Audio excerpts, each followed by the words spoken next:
atau maaf-maafan. Bapak mengakui nggak kesalahan Bapak di hadapan Pak Jokowi? Jangan, kamu dengar aja omongan saya. Jangan mencari itu. Tadi Bang DHL tanya saya jawab. Saya menerangkan. Apa penting? Anda udah selesai saya tanya. Karena saya ingin mengembalikan kepada konsep restoratif justice. Karena gini, yang disebut pemulihan itu, mohon maaf ya. Kalau gitu ngomongnya terus. Apa yang disampaikan oleh Bang DHL, kemudian oleh Bang Egy, mereka menyampaikan, loh kita nggak pernah mengakui jasa itu asli kok. Kami hanya datang silaturahmi. Kemudian perdamaian itu ditafsirkan oleh pihak Pak Jokowi sebagai permintaan maaf. Loh, tersangka sendiri aja mengatakan bahwa beliau tidak mengakui kesalahannya. Bang DHL boleh Anda. Silakan bisa dikonfirmasi Anda tidak langsung mengakui kepada kesalahan, Anda tidak meminta maaf, betul? Bang DHL. Enggak, langsung silakan. Assalamualaikum warahmatullahi wabarakatuh. Waalaikumsalam warahmatullahi wabarakatuh. Saya memang dalam posisi serba salah. Mungkin publik berharap kepada saya dan Egy untuk terus berjuang. Diharapkan kami, tapi saya tidak bersalah dengan Egy. Hanya posisi serba salah. Dipahami ya? Posisi saya yang salah. Tapi saya tidak bersalah. Karena apa? Gitu. Nah, sepengetahuan umum, saya mau tanya dulu kawan. Arti restoratif justice tahu nggak?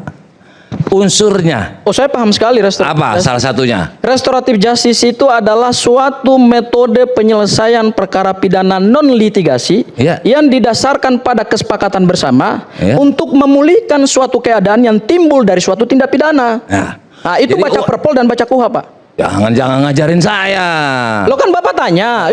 Sekarang saya jawab ya, dari jawaban tadi ada unsur pemulihan. Betul? Itu tujuannya, Pak. Betul ada tujuannya, Pak. Iya, betul ya. Betul, Pak. Betul. Udah titik, betul. Nah, saya ingin pulihkan status saya sebagai tersangka lewat restorasi. Itu pemulihan. Saya tersangka. Saya tidak terlapor. Tadi betul, saya tidak ada minta maaf. Nanti kan terbukti. Kalau minta maaf itu artinya apa nih? Minta maaf saya salah. Betul? Atau maaf-maafan. Bapak mengakui nggak kesalahan Bapak di hadapan Pak Jokowi? Jangan, kamu dengar aja omongan saya. Jangan mencari itu. Tadi Bang DHL tanya saya jawab. Saya menerangkan. Apa penting? Anda udah selesai saya tanya. Karena saya ingin mengembalikan kepada konsep restoratif justice. Karena gini, yang disebut pemulihan itu, mohon maaf ya. Kalau gitu ngomongnya terus. Ini Bang DHL. Ini kita bicara konsep hukum soalnya. Saya di sini. Abang kan giliran saya nanya, ternyata Anda tahu. Yaitu pemulihan diantaranya unsur-unsur itu, betul kan? Udah nggak perlu lagi saya lagi dulu waktunya. Nanti saya beri kesempatan. Tapi ini kan perlu supaya jelas, supaya pemirsa mudah untuk memahami. Karena ini saya jadi moderasi di sini, memoderasi. Iya, harusnya ditegur dong, kan jatah saya. Iya, bukan. Nanti kalau seandainya terlalu panjang lebar kanan kiri, pemirsa nggak paham. Makanya saya biar percayakan pada saya. Saya berada di tengah supaya pemirsa juga paham apa yang kita bahas. Apa pentingnya? Saya kembalikan kepada apa pentingnya permohonan maaf menurut Anda? Itu penting. Karena konsep restoratif justice itu yang dipulihkan itu bukan hak tersangkanya, bukan. Restoratif justice itu basisnya adalah korban. Yang dipulihkan itu adalah suatu perbuatan yang sudah terlanjur terjadi. Misalnya saya ambil contoh, pencurian. Ketika terjadi pencurian, orang menempuh restoratif justice, meminta maaf, kemudian mengembalikan barang. Apa yang dipulihkan di situ? Yang dipulihkan adalah kembalinya barang kepada yang punya. Kemudian ini ilustrasinya salah total. Sabar dulu, itu delik umum pencurian. Ini absolut delik aduan. Sabar, nanti saya jelaskan ke Abang. Pencurian. Mohon maaf, nanti saya jelaskan ke Abang. Begitu kita masuk ke pasal 310, 311 yang sekarang dalam KUHP yang baru itu diubah menjadi pasal 433 dan 434. Kalau ini deliknya delik aduan absolut, maka pemulihan itu adalah pemulihan nama baik korban, bukan pemulihan status tersangka. Itu tidak masuk dalam konsep restoratif, karena yang dipulihkan di situ adalah haknya seorang korban. Jadi nama baiknya yang harus dipulihkan, bukan status tersangkanya. Sehingga kalau kita bicara konsep restoratif justice, sangat penting sekali kalau kita buka semua literatur restoratif justice, mau dalam kajian hukum pidana nasional kita, mau dalam semua literatur hukum pidana internasional, basis restoratif justice justice itu adalah pemulihan kepada korban supaya tidak ditempuh suatu sistem peradilan pidana yang ujungnya adalah pemidanaan. Itu jelas. Makanya pasal 51 KUHP yang baru menjelaskan tujuan pemidanaan. Di sana sudah dielaborasi, sudah dikombinasi antara tujuan pemidanaan dalam sistem peradilan pidana konvensional dengan sistem peradilan pidana modern. Yaitu tujuan pemidanaan itu bukan hanya memenjarakan, bukan hanya mengirim orang ke penjara, ke lapas, ke rutan, tetapi juga yang penting dalam sistem peradilan pidana modern yang dianut dalam KUHP dan KUHP yang baru adalah kita menggunakan suatu pendekatan non retribusi atau non pemidanaan. Dan itu yang dipulihkan adalah hak seorang korban, bukan tersangka. Apa korelasinya pemulihan hak seorang korban dengan permintaan maaf? Nah, karena gini, seseorang tidak mungkin memberikan pemaafan secara hukum, karena pemaafan secara hukum itu berakibat pada status tersangka seseorang tidak lagi diberlakukan. Kenapa itu penting? Karena ketika seseorang meminta maaf dan mengakui perbuatannya, berarti orang yang meminta maaf itu mengakui aku salah. Contoh. Kita menggunakan pasal 433, saya gunakan buat Mas Saiman. Oke, bentar gitu. Misalnya begini, ada seorang Bang Damai deh. Bang Damai sampai sekarang nggak pernah merasa bersalah, betul ya? Tidak pernah merasa bersalah saya. Lalu kemudian jadi tersangka. Saya nggak pernah minta maaf, jangan ulang-ulang. Iya, sebentar. Ini bentar. Ini saya ngerti logika Anda. Bang Damai sampai hari ini tidak pernah merasa bersalah. Ini saya tengah-tengah ya. Iya, betul. Tidak pernah merasa bersalah. Iya. Logika dari mana sehingga Bang Damai harus minta maaf? Lah terus apa yang dipulihkan?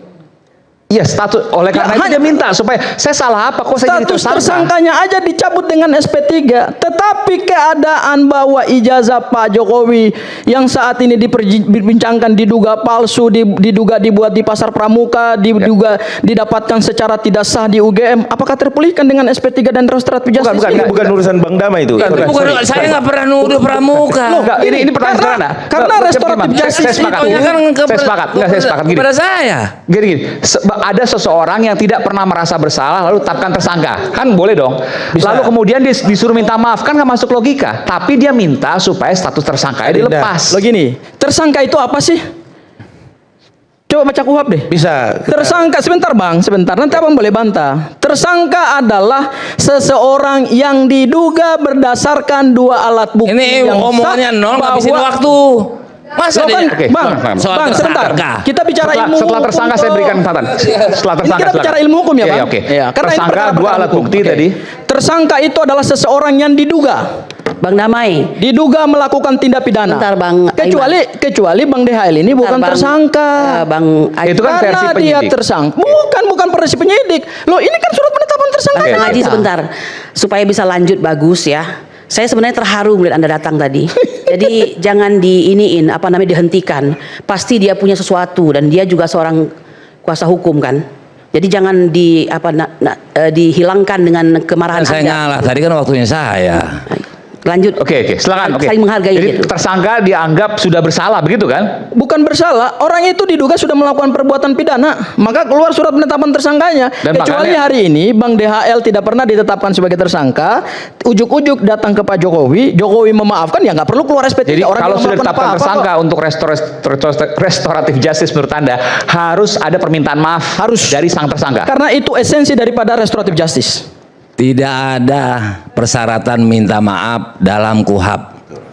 Permohonannya pun disampaikan cukup kepada penyidik. Nggak mungkin ke JPU, belum sampai tuntutan. Nggak mungkin ke pengadilan, gila itu namanya. Nggak mungkin kepada Pak Jokowi. Nyata saya tidak pernah minta maaf, baik melalui kuasa hukumnya bersama-sama naikkan atau sepihak. Mereka mengajukan restorasi juga tanggal 12. Mereka itu siapa? Januari. Ini kuasa hukum Pak Jokowi atau Pak Jokowi atau Andi atau Lecumen. Restoratif justice untuk tersangka siapa?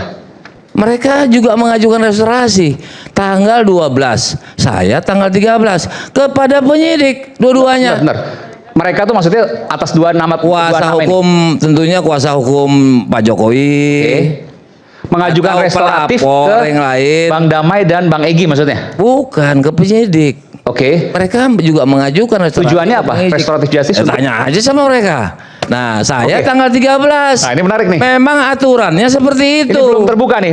Tadi. Oke, nanti saya buka. Nah, Silakan. syarat saya, latar belakang saya minta pemulihan, saya dijatakan tersangka, Ya. namun tidak terlapor. Saya masih dampingi Kurnia sampai A sampai Z. Saya dampingi dengan Arfid namanya, dan saya juga mendapat kuasa daripada Roy Rismond. Kalau saya punya tersangka, jadi tersangka, terlapor, itu nggak mungkin saya diusir dari ruangan, bisa sama penyidik. Saat itu pengembangan selanjutnya disitulah saya terlapor. Ya, jadi klien saya Roy Suryo, Rismond, Kurnia, Egy Sujana. Bahkan itu diteken, videonya lengkap di suatu rumah makan. Jangan iklan ya, saya pengen fakta hukum. Susite yang bayar Egy Sujana, Roy nggak mau bayar, dia teken. Saya nggak marah kalau saya laporkan ini. Apa kata orang nanti publik? DHL lagi begini, karena itu kan klien saya. Diminta ketika dalam ruangan saya dampingi Ibu Kurnia. Kalau saya laporkan kawan saya ini kena juga.